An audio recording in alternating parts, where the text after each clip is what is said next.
What's up? Hello. Welcome back to another video with Simone. And your boy Dylan. Yeller. So today, guys, we hitting y'all with that preview. It's Preview Wednesday. Okay? Yep. So today is the itch. Today we are hitting y'all with the Falcons versus Dallas Cowboys preview video. We're gonna be unbiased because we know we got some Cowboys fans. I'm gonna be biased. He's gonna be biased. I'm gonna be unbiased because we know we have some Cowboys fans that tap in. We want y'all to enjoy the show. They have some key takeaways as well, so we're definitely gonna keep it honest. Before we jump into it, go ahead and like, comment, and subscribe because I'm trying to get 500 subscribers by the end of the month. And I'm trying to get 300 subscribers, 300 by the end of the month. So go ahead and hit that subscribe, you dig? It working, boy.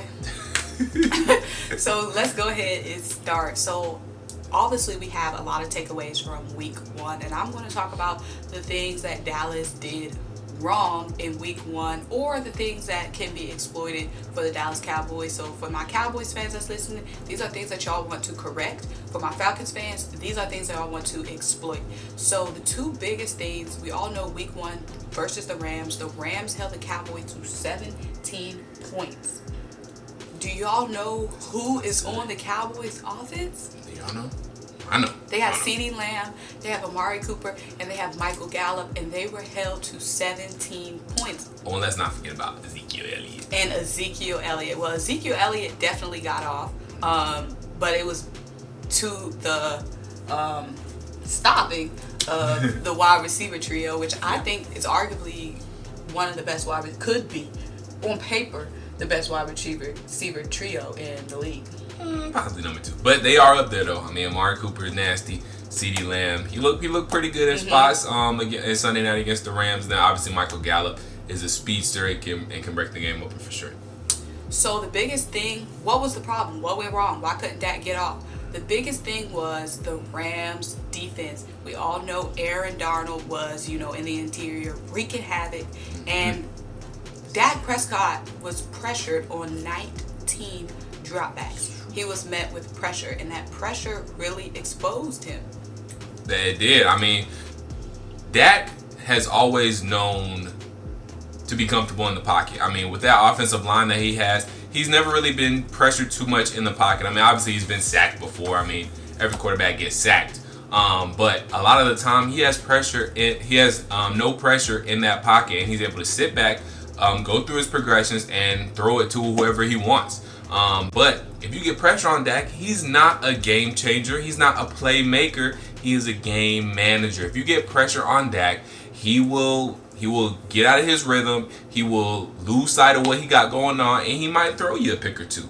Dak's not the type of dude where he can, extend the play and then make a deep touchdown pass down the field like a Russell Wilson or a Ben Roethlisberger in his prime or Aaron Rodgers. He's not that dude. He's a guy where he wants to be in rhythm, do some time routes, throw in time, and then keep it pushing down the field. Okay, and so Dak, of course, the offensive line just wasn't playing up to par. Connor Williams and Zach Martin, they didn't play up to their full potential. They had mid-grade Pro Football Focus grades, and we all know about the pressure that Dak got, and that was, due to the offensive line. Tyron Smith, he did pretty average, but he didn't live up to his full potential. So Dallas, you need to tweak that offensive line, get those guys in check. We know it was no preseason, because that is something that the Falcons D-line can definitely exploit. Yes, the Falcons D-line finally in the first game showed a pulse and showed like they could be about something this season, but they only did it for the first half. So a big key for this Falcons D-line is to not just pressure Dak Prescott in the first half. We got to pressure him throughout the entire game. That's something we saw in the Seahawks game last week. They pressured Russell Wilson, got 3 sacks on him in the first half, but couldn't do anything in the second half. The Seahawks made their adjustments, and Russell Wilson was sitting clean and pretty and throwing it all over the yard in the second half, and they can't let Dak Prescott do that. And they can't let Dak Prescott do that this game, or he's going to carve us up with Amari Cooper, Michael Gallup, maybe even Ezekiel Elliott out the backfield, because our backfield is young, and it got carved up by Russell Wilson. Now, Dak is not Russell Wilson, but, I mean, if you give him enough time, he'll carve you up. And that backfield is definitely something that the Cowboys can exploit in this Cowboys-Falcons matchup. The Cowboys, I would say, A.J. Terrell, a young guy, a young defensive back for the Falcons. Yes, Russell Wilson did exploit A.J. Terrell's youth. When he was throwing to him, A.J. Terrell definitely has to tighten up, especially since he's going to be covering either Amari, he's going to be covering either Michael, or he's going to be covering even CeeDee Lamb, who's a young guy, but a young guy that was still getting off in the Dallas Rams game. I would say, because the Rams did not allow Dallas to make any deep, they allowed maybe one or two deep balls, but the Rams were really playing zone coverage. They barely played any man-to-man, and they pretty much used Jalen Ramsey as a boundary. Any throws can come in front of him, you can catch that, but y'all are not getting past him, and the Rams defense did not allow barely any deep throws from Dak Prescott. They basically had to dink and dive down the field. So if the Falcons can find a way to maybe replicate what the Rams did, then that is a possibility for the Falcons. And the Cowboys, they have to exploit whatever matchups they can find in the secondary. And I think the biggest one that they will be able to exploit is that of A.J. Terrell, because he is, the young fresh blood in the Falcons secondary. Yeah, it's definitely something that they could exploit. I mean, Russell Wilson was able to find Tyler Lockett on back-to-back deep down plays, deep throw plays, and last game. So A.J. Terrell, he's gotta learn on the fly. That's just something he's gonna have to do. Obviously, he won the job coming out of training camp, so the Falcons saw something in him that was gonna allow him to start. But he's got to show why he was our first-round pick and why he's out there starting on the field. So he's got to step it up this game. I know he's a rookie. I know he's gonna get beat deep, but we have to be better when it comes to the secondary. We can't get beat like that. And there was a 4th and 5 play that really changed the momentum of the game. We were the Seahawks were only up, I think it was 14-12 or something like that. And then we had them 4th and 5. They went for it and got a 38-yard touchdown pass. Stuff like that can't happen in the backfield and in the secondary this game. And also another thing that the Falcons are gonna have to look out, I think. As far as the zone goes that you were mentioning, that's going to be good for us because we already play a matchup zone. That's Dan Quinn's defense. That's Marquand Manuel's defense. So we should be fine there.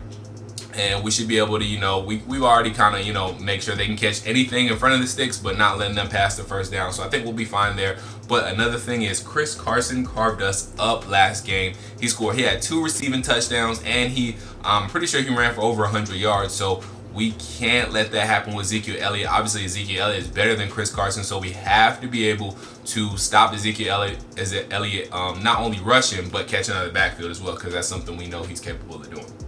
Definitely, for sure. And let's talk a little bit about Everson Griffen. We all know the Dallas Cowboys added Everson Griffen in free agency in the beginning of the game. He was definitely looking hot, but I don't think Everson Griffen really got off as much as he could. He only had 3 solo tackles. He had 1 assisted tackle. He had 0 sacks and 0 forced fumbles for an overall Pro Football Focus grade of 33.7. Sheesh. So Everson Griffen, they are definitely going to need to see more from you. We all know yes, they have Demarcus Lawrence as well. Let me see what Demarcus Lawrence, what he did, because Everson, they need to see more activity from you, way more. They invested in you. You're supposed to be out there getting some sacks. You're supposed to be leading the defense, especially early on in the season, because the offenses always come along slow in the defense. The defense, all you gotta worry about is rushing the passer. I mean, come on now, especially when you're a defensive lineman, your sole purpose out there in the field is to get to the quarterback and make plays in the backfield. And the Dallas Cowboys paid you a good bit of money to do that, and you're not doing it right now, Everson. So Demarcus Lawrence had 1 tackle. That's it? That's a tweet? He had 1 tackle. They are definitely going to need way more. They're going to need way more from Everson Griffen and Demarcus Lawrence. Of course, first game back, Everson Griffen's with a brand new team. But you want to end, buddy, it's the same moves. Got around and get to the quarterback. Get him. Get there, man. You've done this before in Minnesota. Get there. And he's a veteran. Actually, I don't want you to get there. Never mind. You can do what you did last game. That's fine. But the Dallas Cowboys, Demarcus Lawrence, Everson Griffen, they definitely need more from the rush. When I tell you, Jared Goff was only pressured on 8% of the time. 8% of the time. was Jared Goff pressure. Dallas Cowboys, if you have any chance in this game, you are going to need to put way more pressure up front on the quarterback. But let's talk about the Dallas Cowboys. Obviously, sadly, they lost Leighton Vander Esch in the middle of the game, so their mid defense, the linebacker group has some holes in it, and that is something that the Falcons can exploit. Oh, for sure. I mean, something we got Todd Gurley who can catch out of the backfield, so we might see some of that. Obviously, we got a good slot receiver in Russell Gage. First game starting, he had over 100 receiving yards, so Matt Ryan was already finding him and showed that chemistry between the two in game one. So you can expect to see some of that going in the middle of the field. So with those great linebackers being out, the Falcons can definitely exploit that, whether it's Todd Gurley catching out of the backfield, Julio running some slants, Calvin Ridley running some slants, Russell Gage. The Falcons currently right now have 3 guys in the top 7 in receiving. So, I mean, all the guys had big games last week. Julio, Calvin Ridley, and Russell Gage all left game one with over 100 yards. So, them linebackers, y'all better be on it, because Julio, Calvin, and Russell, they going to be on it. Todd, going to be on it. Y'all better be ready. And I will say the Cowboys receiving core, nobody in the Cowboys receiving core saw 100 yards last game. That is something, obviously, they needed way more scoring. They are going to have to find ways to get Dak and get a wide receiver connecting with Dak. One of them, they got three good wide receivers. One of them connect with Dak early and consistently throughout the game. Lastly, the last big thing I want to mention is Trayvon Diggs, cornerback for the Dallas Cowboys. We talked about AJ Terrell being a young cornerback for the Falcons. Trayvon Diggs is definitely filling big shoes in Byron Jones, but we'll definitely have to see.